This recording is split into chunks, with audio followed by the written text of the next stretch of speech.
Mari kita berdoa ya. Mari kita masuk dalam hadirat Tuhan. Bapak, kami bersyukur hari ini kami kembali menyelami dan juga merasakan akan hati Tuhan yang mengarahkan kami supaya kami kembali pada kebenaran firman Tuhan dalam perayaan Natal. Pada sesi yang kedua ini kami akan mendalami, menggali kebenaran-kebenaran firman-Mu. Bagaimanakah kehidupan Zakaria dan Elizabeth dalam kesulitan dan aib, ketakutan, terkejut, dan begitu banyak perasaan. Dan disitulah kami melihat Natal adalah sesuatu yang betul-betul kami tidak perkirakan, tidak kami duga. Banyak hal peristiwa yang kami alami pada waktu kami mengalami Natal atau sebelumnya, hal-hal yang sulit kami untuk mengerti. Apakah itu menakjubkan ataupun kejadian-kejadian yang sulit, kemandulan atau aib dalam keluarga kami. Tuhan tolong kami supaya kami mendapatkan betul-betul Natal yang sungguh-sungguh membawa kami sukacita dan membuat kami sungguh-sungguh berduka cita atas kelemahan dan dosa kami. Dan disinilah biarlah roh Tuhan bekerja untuk meluruskan hati kami, memberikan satu hikmat surgawi sehingga kami bisa menikmati Natal dan berharap dengan kekuatan firman inilah kami mendapatkan kehidupan kami akan diubahkan oleh Tuhan. Di dalam nama Tuhan Yesus kami serahkan doa kami ini. Amin. Ya, kita akan belajar dari kehidupan dua manusia yang sudah berumur ini ya, yang namanya adalah Zakaria dan Elizabeth. Nah, ini orang tua dari Yohanes Pembaptis ya, orang tua dari Yohanes Pembaptis itu sudah berumur ya. Jadi dari tubuhnya, dari fisiknya, dari seluruhnya. Nah, saya dapat gambar ini yang sangat mewakili akan apa yang terjadi dan bagaimana kehidupan mereka. Jadi Elizabeth yang di depan ini dan juga Zakaria yang di belakang, dan di situ ada yang berharap dalam doa yang sudah lama dari sejak muda. Nah, digambarkan yang di belakang sebelah kiri saya itu Elizabeth waktu muda dan sampai dia berumur yang demikian tua, dan di situ ada Gabriel datang memberitakan tentang kabar sukacita sebenarnya, tetapi sulit sekali diterima. Nah, inilah kondisi-kondisi perayaan Natal yang kita akan pelajari. Yang kedua ini adalah bagaimanakah kita merayakan Natal dan supaya kita tidak terjatuh atau seperti Zakaria yang ragu-ragu dan mungkin ada kekhawatiran dan mulai kehilangan harapan dan tidak percaya. Ya, kita akan melihat ini. Nah, kita lihat Lukas pasal pertama ayat yang ke-5. Demikian bunyi firman Tuhan. Pada zaman Herodes, sama dengan Tuhan Yesus ya, Raja Yehuda, ada seorang imam yang bernama Zakaria dari rombongan Abia. Istrinya juga berasal dari keturunan Harun, namanya Elizabeth. Jadi sama-sama keturunan Harun ya. Keduanya adalah benar di hadapan Allah dan hidup menurut segala perintah dan ketetapan Tuhan dengan tidak bercacat. Nah, perhatikan. Benar dan tidak bercacat menunjukkan satu karakter rohani yang sangat baik, dan mungkin bagi seorang imam itu menjadi satu pedoman ya, ketaatan dan satu contoh teladan yang indah, yang luar biasa. Tetapi saudara harus tahu bahwa hidup menurut segala perintah dan ketetapan Tuhan tidak membuat Zakaria itu menjadi imun dan tidak bisa tidak berdosa. Ya.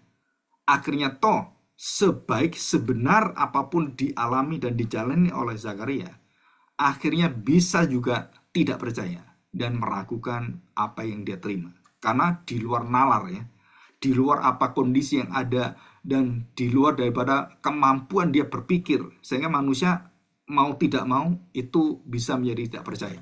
Firman kita dengarkan, apa yang kita miliki kita tahu benar, tetapi praktek hidup kita seringkali kita seperti Zakaria dan juga Elizabeth, atau seperti Abraham dan juga Sarah yang mirip sama ya, dalam kemandulan, usia tua dan semua sama ya, sudah mati juga gitu kan, sudah berumur.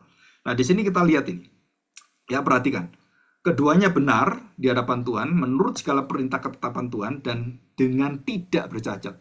Ini 3 tahapan yang luar biasa ya.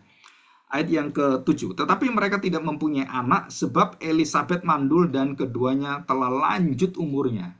Betul-betul tua ya, seperti itu kita lihat sangat tua sekali. Pada suatu kali waktu tiba giliran rombongannya, Zakaria melakukan tugas keimaman di hadapan Tuhan. Sebab ketika diundi sebagaimana lazimnya untuk menentukan imam yang bertugas, Dialah yang ditunjuk untuk masuk ke dalam bait suci dan membakar ukupan di situ. Dan ini adalah satu hak biasanya imam besar ya, yang setahun sekali dipilih. Nah, sementara itu seluruh umat berkumpul di luar sembahyang. Waktu itu adalah waktu pembakaran ukupan. Nah, Zakaria di dalam, Imam Zakaria yang tanda petik masuk di dalam Maha Suci itu menjadi imam yang besar ya, imam di atas semua imam. Maka tampaklah pada Zakaria seorang malaikat berdiri di sebelah kanan mesbah pembakaran ukupan, sebelah kanan. Ya, sebelah kanan di sini ada pembakaran, sebelah kiri itu ada kaki dian, menorah ya, menorah itu. Melihat hal itu terkejutlah dia dan menjadi takut, terkejut dan takut, kaget gitu. Wah, di ruang seperti itu dia langsung kaget ya, di ruang seperti itu dan takut dia. Tetapi malaikat itu berkata kepadanya, jangan takut, hai Zakaria, sebab, nah ini yang didoakan apa ya sebenarnya? Ini doamu telah dikabulkan, yaitu punya anak kan, dan Elisabeth istrimu akan melahirkan seorang anak laki-laki bagimu, dan haruslah, tidak boleh nama lain, engkau menamai dia Yohanes. Engkau akan bersukacita dan bergembira. Bahkan banyak orang akan bersukacita atas kelahirannya itu. Kenapa bersukacita? Ya, orang mengharapkan doa udah lama puluhan tahun, kok pada ujung umur, pada pucuk umurnya dikasih oleh Tuhan keturunan. Ya. Dikatakan di sini, sebab ayat yang ke-15, sebab ia akan besar di hadapan Tuhan dan ia tidak akan minum anggur atau minuman keras dan ia akan penuh dengan Roh Kudus mulai dari rahim ibunya. Jadi Tuhan Yesus penuh Roh Kudus, dinaungi Roh Kudus. Kalau ini dipenuhi oleh Roh Kudus, penuh dengan Roh Kudus. Kalau Tuhan Yesus ada istilah yang lebih dalam daripada itu adalah dinaungi. Ya, dinaungi itu berbeda dengan dipenuhi. Ada lebih dalam dan itu pengerjaannya jauh berbeda. Ya, lebih misterinya tuh lebih nggak bisa dijangkau dengan pikiran kita. Perhatikan ini. Ia akan membuat banyak orang Israel berbalik kepada Tuhan Allah mereka. Jadi tujuan daripada Yesus datang itu apa? Yohanes akan memberitakan, membuka jalan bangsa-bangsa Israel itu dan juga untuk bangsa-bangsa lain itu akan membuka hatinya dengan berita persiapan dari Rasul Yohanes khususnya bagi bangsa Israel. Ya. Dan dikatakan di sini berbalik kepada Tuhan Allah mereka dan ia akan berjalan mendahului Tuhan dalam roh dan kuasa Elia untuk membuat hati bapak-bapak berbalik kepada anak-anaknya dan hati orang-orang durhaka kepada pikiran-pikiran benar. Jadi satu pembalikan, pertobatan, satu perubahan yang betul-betul total gitu ya, radikal. Dikatakan dan dengan demikian menyiapkan bagi Tuhan suatu umat yang layak baginya. Dan ini ada di mana? Ada dalam Malaki pasal 4 ayat 5 dan 6. Sesungguhnya aku akan mengutus Nabi Elia kepadamu menjelang datangnya hari Tuhan, hari akhir nanti. Jadi zaman akhir itu. Yang besar dan dahsyat itu. Maka ia akan membuat hati bapak-bapak berbalik kepada anak-anaknya dan hati anak-anak akan kepada bapaknya. Supaya jangan aku datang memukul bumi sehingga musnah. Ya, memukul bumi sehingga musnah. Maliaki dikatakan di sini. Jadi Maliaki pasal 4, 5, ayat 5 dan 6. Lalu Zakaria berkata kepada malaikat itu, bagaimana aku tahu? Bagaimana aku bisa mengerti, aku tahu bahwa itu akan terjadi. Jadi pikirannya tuh sulit menerima, karena kondisi fisiknya, istrinya, keadaannya, bagaimana bisa terjadi? Sebab aku sudah tua dan istriku sudah lanjut umurnya. Jawab malaikat itu kepadanya, akulah Gabriel. Jelas ya, akulah Gabriel yang melayani Allah dan aku telah diutus untuk berbicara dengan engkau dan untuk menyampaikan kabar baik, Injil. Nah, perhatikan, ini Injil ya. Kabar baik kepada siapa? Yang diterima Injil adalah Zakaria, Elisabeth, Yusuf, Maria, orang Majus. Dan termasuk yang menerima kabar baik juga Herodes dan ahli-ahli kitab yang beberapa waktu yang lalu yang pertama saya jelasin ini. Jadi ahli kitab, ahli Taurat, dan ahli-ahli dalam sejarah Israel itu semuanya tahu dan termasuk Herodes. Dikatakan, akulah Gabriel melayani Allah, aku telah diutus berbicara menyampaikan kabar baik. Mereka mendengarkan kabar baik dan sikapnya dan pertobatannya, perubahannya. Nah itu beda. Jadi ahli Taurat, ahli-ahli profesor teologi gitu kan. dan juga penguasa-penguasa seperti Herodes tidak berubah hatinya. Dan mereka yang menyalibkan Tuhan. Herodes, raja yang akan menyalibkan Tuhan, bukan Herodes yang nanti Pilatus ya, tapi raja dan profesor-profesor teologi, ahli kitab, ahli hukum Taurat itu, dan orang Farisi itu pemimpin agama dan pemimpin pemerintahan negara menyalibkan Kristus. Dikatakan di sini, ya, menyampaikan kabar, mereka dengar kabar baik tapi hatinya tidak berubah, maka Tuhan binasakan mereka. Ayat 20, sesungguhnya engkau akan menjadi bisu. Kenapa bisu? Dan tidak dapat berkata-kata sampai kepada hari di mana semuanya itu terjadi. Jadi waktu nanti anaknya ada dan kapan itu kamu akan tidak bisu. Kamu akan bisu sampai anak itu lahir. Katakan, karena engkau tidak percaya, engkau tidak percaya akan perkataanku yang akan nyata kebenarannya pada waktunya. Sementara itu orang banyak menanti-nantikan Zakaria, mereka menjadi heran bahwa ia begitu lama berada dalam bait suci. Ketika ia keluar, ia tidak dapat berkata kepada mereka. Ngomong-ngomong gak bisa, berkata-kata gak bisa. Dan mengertilah mereka bahwa ia telah melihat sesuatu penglihatan yang luar biasa di dalam bait suci. Lalu ia memberi isyarat kepada mereka, sebab ia tetap bisu. Gak bisa bicara bisu. Gak bisa. Ya bisu itu bisa dengan tuli biasanya, tapi ini bisu saja. Ketika selesai jangka waktu tugas jabatannya, ia pulang ke rumah. Tetap bisu, saudara. Beberapa lama kemudian Elisabeth istrinya mengandung dan selama 5 bulan ia tidak menampakkan diri, katanya. Inilah satu perbuatan Tuhan bagiku yang sekarang ia berkenan menghapuskan aibku di depan orang. Nah ini berita kedatangan Kristus, yaitu aib dan apa yang terjadi dalam keluarga kita. Apakah keluarga kita dalam kehancuran ekonomi, bisnis, dan ada satu hubungan yang retak, satu kehancuran, satu hubungan yang pisah antara anak dengan orang tua, mama dengan papa, atau terjadi sesuatu yang lebih dalam dari itu, terjadi perceraian, terjadi kehancuran yang lain. Setelah itu semua aib yang terjadi kepada Elisabeth, Zakaria, dan juga bisa terjadi pada kita. Mereka orang benar, mereka orang baik, ya. Tapi bisa terjadi, bisa, ya.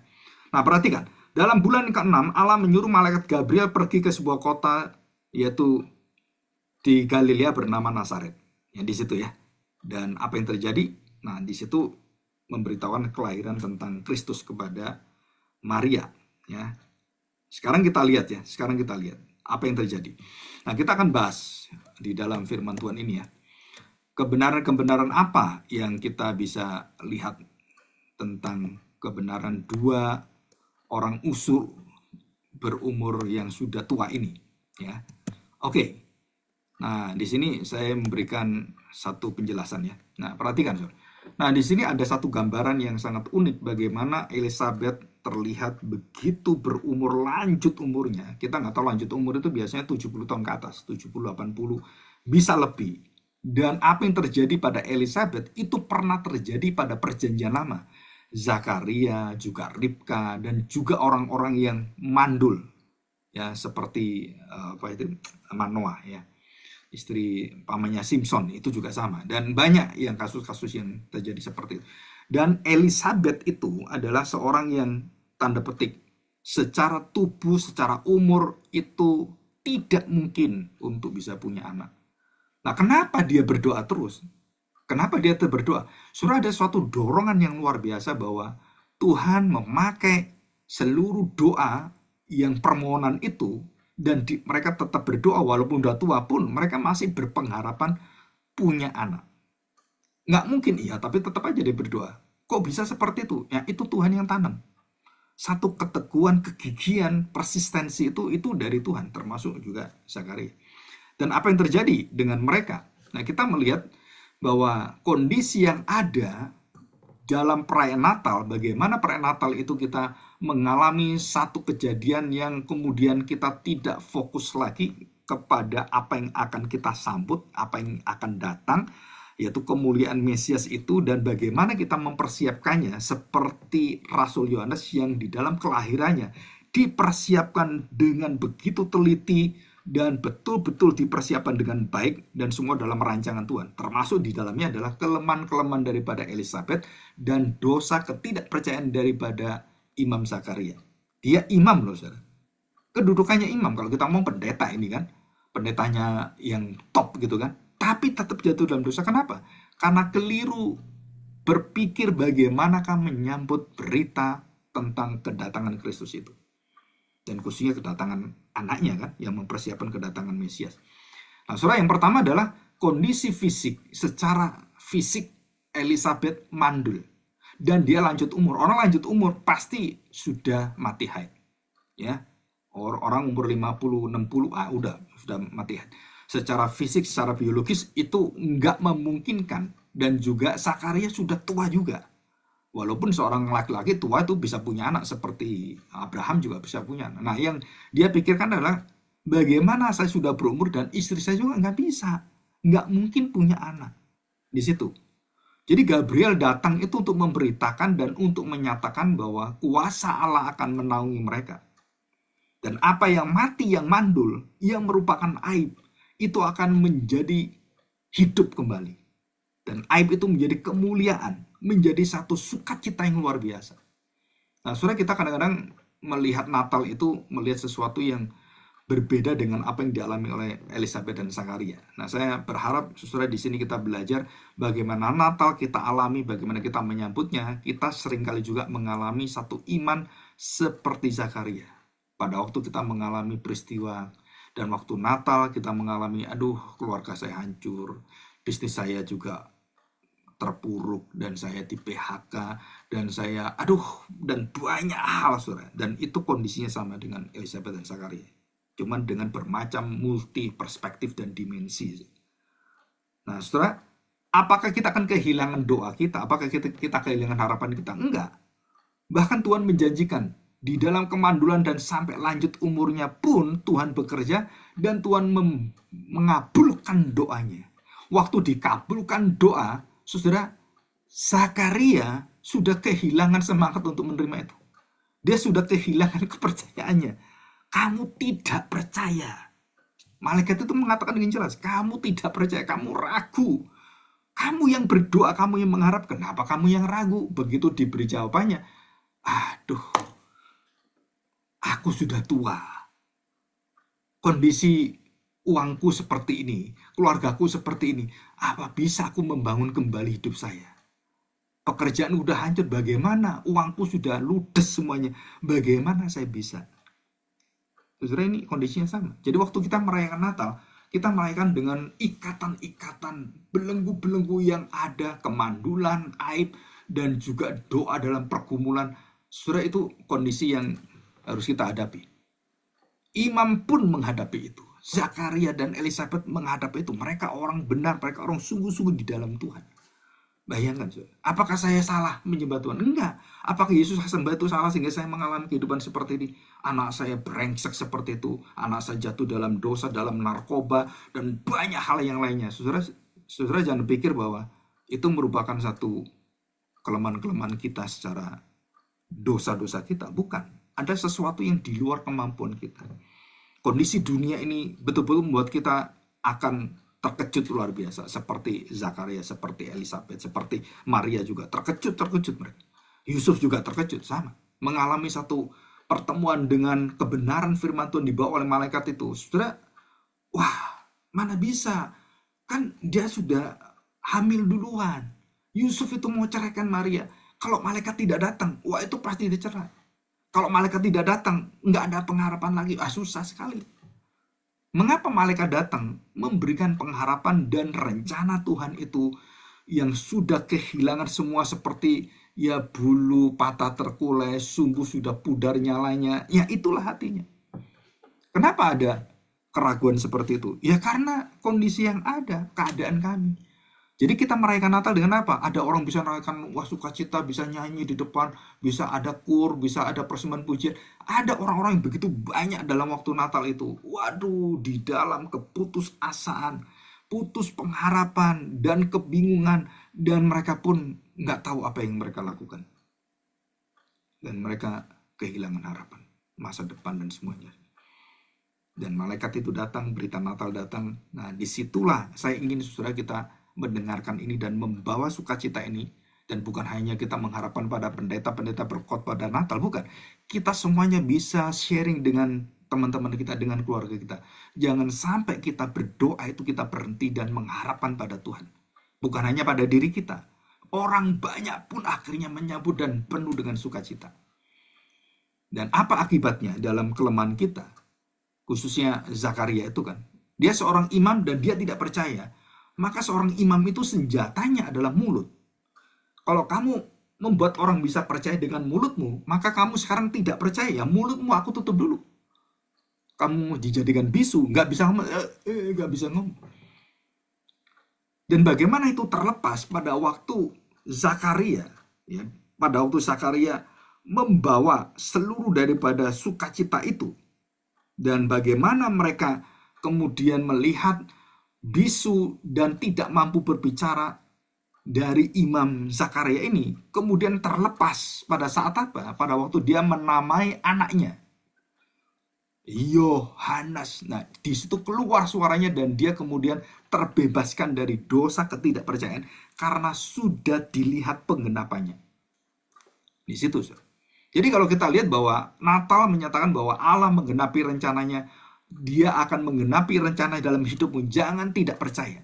Jangan tidak percaya. Kenapa dikatakan demikian? Karena Tuhan sudah memberikan pada kita satu kemenangan besar, satu pengharapan, dan jangan kamu kehilangan seluruh daripada masa depan. Tuhan katakan masa depanmu itu dalam rancanganku. Yang kamu doakan itu akan dikabulkan. Saudara, ini bukan sesuatu teori bahwa orang Kristen akan mendapatkan banyak berkat mujizat, bukan, saudara. Tapi ini adalah pengharapan dalam hati kita bahwa kita diproses oleh Tuhan dan Tuhan memberikan jaminan. Apa yang aku berikan kepada Elia, aku berikan pada Elisa. Apa yang aku berikan pada Musa, aku menyertai juga Yosua dan Kaleb. Dan sama. Dan Tuhan Yesus mengatakan, aku akan menyertai engkau sampai akhir zaman. Bukan hanya murid-muridnya, setiap orang percaya. Elisabet dan Zakaria disertai Tuhan. Yusuf dan Maria disertai Tuhan. Simeon, Hana disertai oleh Tuhan. Dan di dalam keraguannya, di dalam ketidakpercayaannya, Tuhan mengganjar dan membuat dia bisu. Tetapi Tuhan menghajar itu untuk menyatakan kebaikannya. Begitu bisunya dibuka oleh Tuhan dan melihat anak itu dan menamakan dia harus dinamai Yohanes, maka terlepaslah semuanya dan dia tertawa dan bersukacita di hadapan Tuhan, memuji-muji Tuhan. Jadi aib itu, kemandulan itu akhirnya lenyap, saudara.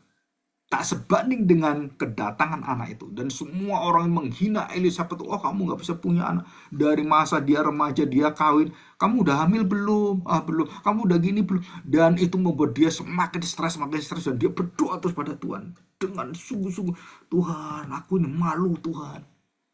Nah, saudara, ini juga terjadi di dalam Perjanjian Lama. Yang doa itu, ya, kepada Samuel melihat, kamu itu berdoa itu dengan sungguh-sungguh gitu. Terus kemudian Eli melihat orang-orang seperti ini, kamu itu gimana doanya? Nah, saudara, banyak orang-orang termasuk para hamba Tuhan melihat jemaat yang saudara kelihatannya, udahlah kamu jangan doa lagi lah. Saudara, jangan berhenti berdoa. Dan saya mengajar kita bertekunlah dalam doa karena kuasa doa itu luar biasa. Ya, mari kita berdoa, kita bersyukur pada Tuhan dan kita mohon pertolongan Tuhan supaya kita diubahkan oleh Tuhan. Dan dalam segala sesuatu sukacita yang besar dan keaiban itu yang kita alami itu akan diubahkan, akan dihapus oleh Tuhan, dilenyapkan oleh Tuhan. Jadi peristiwa-peristiwa yang ada dalam hidup kita ini, saudara, yang tidak sesuai dengan firman Tuhan, yang kemudian kita tidak percaya, kita ragu, kemudian kita, ya aku kan sudah tua, ini perusahaanku sudah hancur, dan semuanya sudah nggak ada modal, dan tidak ada dukungan dalam hidup saya itu sendirian seperti orang yang lumpuh di kolam Bethesda, ya saudara nggak ada yang bantu, semua nggak ada Tuhan, bagaimana saya bisa, dan orang lain yang bersaing itu banyak sekali, mereka modalnya besar, banyak perkara-perkara dalam kehidupan kita, yang kalau kita dengarkan, ya kita nggak ada harapan, saudara. Kalau kita mengharapkan sesuatu yang nggak ada harapan, ya kita nggak ada harapan. Maka Tuhan berkata pada orang di kolam Bethesda itu, jangan kamu berbuat dosa lagi. Apa dosanya? Jangan mengharapkan yang tidak ada harapan. Jangan mengharapkan, oh saudara saya nggak bisa datang bantu saya. Ya jangan mengharapkan saudaramu. Berharap pada Tuhan. Dan Tuhan bisa menggerakkan apapun. Bahkan burung gagak pun digerakkan Tuhan untuk memberi makan Elia. Bileam pun digerakkan supaya datang dan bagaimana seekor keledai bisa menegur daripada Bileam. Bagaimana burung itu bisa dipakai oleh Tuhan, bagaimana binatang dipakai oleh Tuhan. Saudara, Tuhan punya perkara yang luar biasa. Kalau kita beriman dengan sungguh-sungguh, pada saat itulah kita baru mengerti, oh Tuhan, kami tahu Engkau sedang berperkara dengan aku. Berikan aku hati yang sungguh-sungguh berharap pada Engkau. Dan waktu Engkau menapaki dengan ucapan syukur, dengan sungguh-sungguh percaya pada Tuhan, walaupun secara fisik, secara kondisi keuangan, finansial, secara dukungan, dan relasi semuanya sulit diharapkan. Tetapi pada saat kita melihat Natal sesungguhnya adalah bagaimana aib dan seluruh ketidakpercayaan, keraguan itu akhirnya diubahkan oleh Tuhan. Itu makna Natal yang terhilang. Jadi banyak orang datang Natal nggak terjawab kehidupannya, masa depannya, kesulitan-kesulitannya. Dan hari ini, saudara, Tuhan sekarang menjawab engkau. Tidak ada harapan di hadapan Tuhan. Selalu ada harapan. Mari kita berdoa, kita bersyukur kepada Tuhan. Bapa yang baik, kami bersyukur hari ini. Biarlah kami bisa melihat hikmat dan juga suatu kuasa yang hadir bersama dengan keluarga Elisabeth Zakaria atau Elis Zakaria dengan Elisabeth, seorang imam. Dan kita bersyukur Engkau sendiri akan membawa satu sukacita besar di dalam hidup mereka. Bagaimana Engkau mengubahkan dari aib menjadi kemuliaan dan sukacita menjadi pujian bagi banyak orang. Dan kami percaya Tuhan, bahwa hidup kami adalah hidup yang penuh dengan kemenangan. Hidup yang tidak pernah disepelekan dengan siapapun. Karena kami adalah anak-anak kerajaan. Dan bawalah sukacita ini di dalam segala perkara itu, walaupun kami melihat rasanya kami tidak mungkin bisa melihat ada harapan. Tapi hari ini Tuhan, Engkau memperlihatkan kepada kami bahwa Engkaulah harapan kami. Bukan dunia ini. Dunia bisa Engkau gerakkan, dunia bisa Engkau perintah. Siapapun bisa Engkau perintah untuk menolong membantu kami. Tapi yang terutama adalah kami mempersembahkan hidup kami. Kami sungguh-sungguh percaya pada Engkau dan tidak meragukan namamu, tidak meragukan akan seluruh rencanamu dalam kehidupan kami yang selalu baik. Di dalam nama Tuhan Yesus kami serahkan doa kami ini. Amin.